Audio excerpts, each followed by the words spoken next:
ग्रामीण महाविद्यालय फुलंब्री, राजर्षी शाहू महाविद्यालय पाथरी आणि पंडित जवाहरलाल नेहरू महाविद्यालय छत्रपती संभाजीनगर यांच्या संयुक्त विद्यमान आणि त्याचा उल्लेख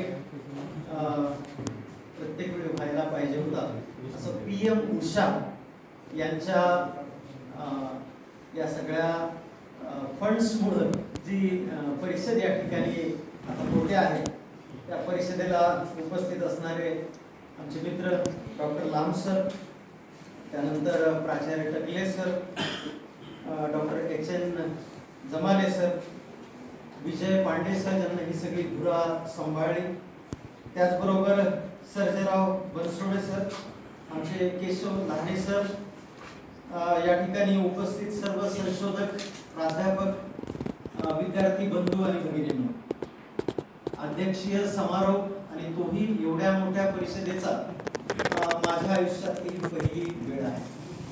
मनास्पद अशी गोष्ट ही या ठिकाणी मला वाटते आहे की मी अशा परिषदेला अध्यक्ष म्हणून आज उपस्थित आहे. परिषद जरी राष्ट्रीय असली तरी आंतरराष्ट्रीय दर्जाची झाली हे आपल्या समोर आताच येत आहे.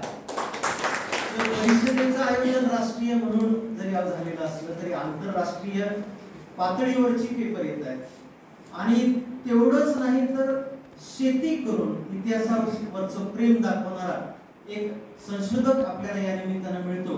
यापेक्षा मोठी अचीवमेंट या कॉन्फरन्सची काय असू शकते असं मला वाटतं. मित्र हो, लांब सरांना खूप गोष्टींना खरं हात घातला, त्यांची जबाबदारी तशी मोठी आहे आणि त्यांना खरं तर चिठ्ठी द्यावी लागली शेवटी, परंतु त्यांची ती जबाबदारी असल्यामुळे त्यांना खूप वेळ घेतला. एक चिठ्ठी आणखीन पांडे सरांना जपून ठेवलेली आहे. 4 वाजता हा कार्यक्रम संपवायचा असं त्यांना अगोदरच मला सांगितलेलं आहे. संभी भरली असं म्हणणार नाही, पण 4 वेळेला त्यांना सांगितलं की 4 वाजेपर्यंत आपल्याला संपवायचं. एक चिठ्ठी शिल्लक ठेवलेली आहे. मी तसा काही प्रसंग येऊ देणार नाही. चिठ्ठी द्यावी का मी या विषयावर काही बोलू शकणार, परंतु मी इतिहासाचा विद्यार्थी आहे. इतिहासावर प्रेम करणारा, विज्ञानाचा जरी प्राध्यापक असलो, रसायनशास्त्राचा जरी असलो तरी आमचं रसायनशास्त्र इतिहासाशिवाय कधीही पूर्ण होऊ शकत नाही. तर कुठलीही गोष्ट असो, जेव्हा इतिहासाचा आपण अभ्यास करतो तेव्हाच भविष्यामध्ये काहीतरी भरीव असं कार्य हे आपल्याला करता येत असतं. आणि म्हणून जरी मी विज्ञानाचा विद्यार्थी असलो तरी आपण मला फरक समजू नये, मी इतिहासाचा पण अभ्यासक आहे. फक्त इतिहास जो मी चालतो तो माझ्या विषयातला असेल आणि खरं महाराष्ट्राचा इतिहास तर हा आपल्या सगळ्या जवळचा विषय आहे. बोलता बोलता विषय निघाला. लांब सरांना खूप गोष्टींचं खरं तर इतिहासाच्या रिसर्चच्या संदर्भामध्ये खूप गोष्टी सांगितल्या. त्यातली एक गोष्ट मला खूप भावली की जे ट्रेडिशनल इतिहास आहे, ज्याच्यावर अनेक वेळा संशोधन होत आहे विद्यापीठामध्ये, त्याच्या कुठंतरी त्याच्या चौकटीत म्हणजे त्याच्या बाहेर जाण्याची गरज आहे. मला 2 गोष्टी या ठिकाणी महत्त्वाच्या वाटतात. एक तर चौकटीतलं जे संशोधन आहे ते व्हायला पाहिजे का, तर मी म्हणतो बिलकुल नाही व्हायला पाहिजे. संशोधन हे काय मर्यादित कुठंतरी असलं पाहिजे या मताचा मी नाहीये. संशोधन हे आपल्या आवडीप्रमाणे झालं. जसं आमच्या काळे साहेबांना संशोधन केलं ते वेगळ्या पद्धतीचे, ते प्राध्यापकाला जमलं नाही ते त्यांना करून दाखवलं.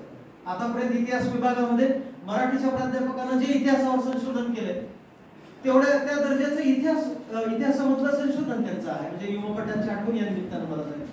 तर हे जे काही गोष्ट आहे तर मला वाटतं की छत्रपती शिवाजी महाराज असतील, डॉक्टर बाबासाहेब आंबेडकर असतील, यांच्यावरचं जेवढं काही संशोधन होईल तेवढं कमीच आहे, कारण ते आपल्या येणाऱ्या पिढींना मार्गदर्शक ठरणार आहे.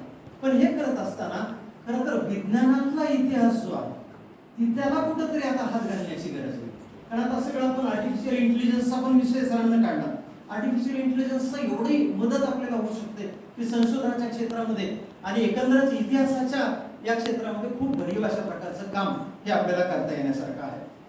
आणि मग याचबरोबर व्यावसायिक जी मंडळी आहे, टाटा सारखी मंडळी असेल किंवा त्यांच्या समकक्ष जी मंडळी, त्यांच्या बरोबरीची जी मंडळी असेल, मग ती देश पातळीवर असेल, आंतरराष्ट्रीय पातळीवर असेल, त्यांचा इतिहासही कुठेतरी विद्यार्थ्यांच्या समोर येण्याची गरज आहे. कारण आपल्याला फक्त संशोधक निर्माण नाही करायचं, आपल्याला एक उत्तम अशा प्रकारचा व्यवसाय जो देश हित जपेल अशा प्रकारचा निर्माण करण्याची सुद्धा गरज आहे. म्हणून तिकडेही हात घालण्याची गरज आहे. आणि म्हणून क्लस्टर फॉर्मेशन नावाची जी गोष्ट आता विद्यापीठात आलेली आहे, मला वाटतं काळे साहेबांसारखे